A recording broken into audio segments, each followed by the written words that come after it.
This weather report proudly brought to you by the King Summer Sale. Why buy ordinary furniture when you can come home to King? Sale ends Sunday. It was rife in the 80s. Now industry professionals say odometer fraud is at crisis point again. Tens of thousands of second-hand cars in the state have had their mileage wound back, but they're developing a solution.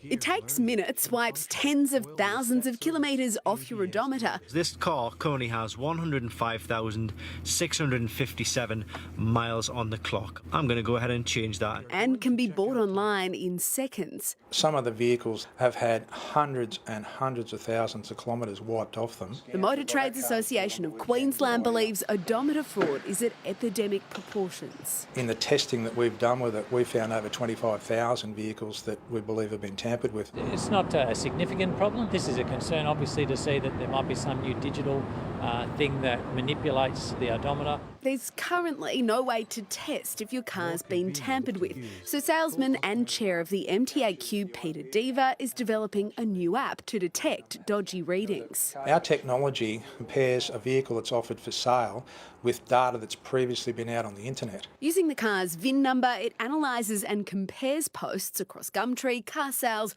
auction houses and Facebook Marketplace to detect reversals in mileage. Clock Catcher is expected to be available in a few weeks. If you can't wait... Peter says if it seems too good to be true, it probably is. Make sure to match up the odometer reading with the wear and tear of the car, like the brake pads, floor mats and steering wheel.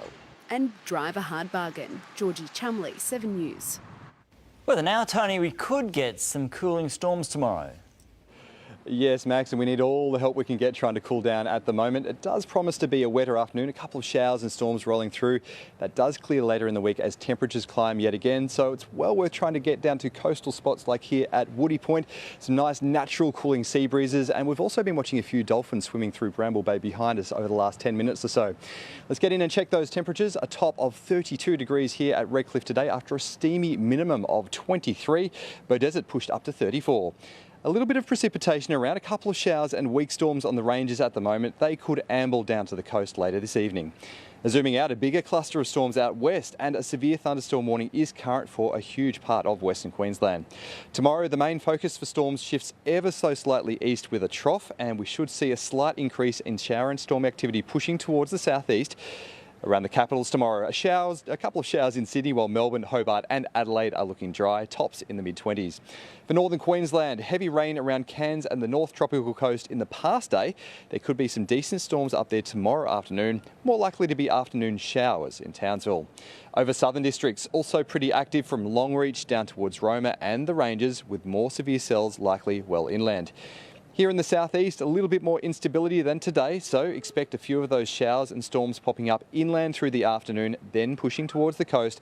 Severe cells possible. It's worth watching for any warnings. Staying muggy both night and day. 22 tonight, a top of 31 here at Redcliffe. Oxley up to 33. Boaties wind strengthening, north-northwesterlies to 25 knots on Moreton Bay in the afternoon, lighter in the morning. In Brisbane, an afternoon shower or storm. It could be pretty gusty, 22 up to a top of 32. Then looking ahead, storms ease a bit to showers on Wednesday and Thursday, but staying up around 32 degrees.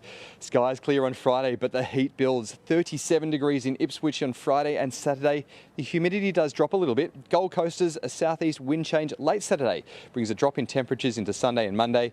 And on the Sunshine Coast, temperatures also peaking Friday, Saturday, slowly cooling down next week as a couple of showers potentially returns. So Sharyn, Max, it's well worth keeping the fluids up, stay in the shade, and also remember to keep your pets cool over the next week or so. It's hard to escape that heat. All right, thank you, Tony. Now, before we go, here's a look at special reports we have for you tomorrow night. In 7 News tomorrow, 5G versus the NBN. Which is better for speed, reliability and price? Where's next for 5G coverage? And what's happening with 4G? Plus, is the back-to-school cost crunch biting? The financial help for parents. 7 News, Queensland's #1. And that's all from us this Monday. Thanks for your company. For now, from all the team, have a good night. Good night.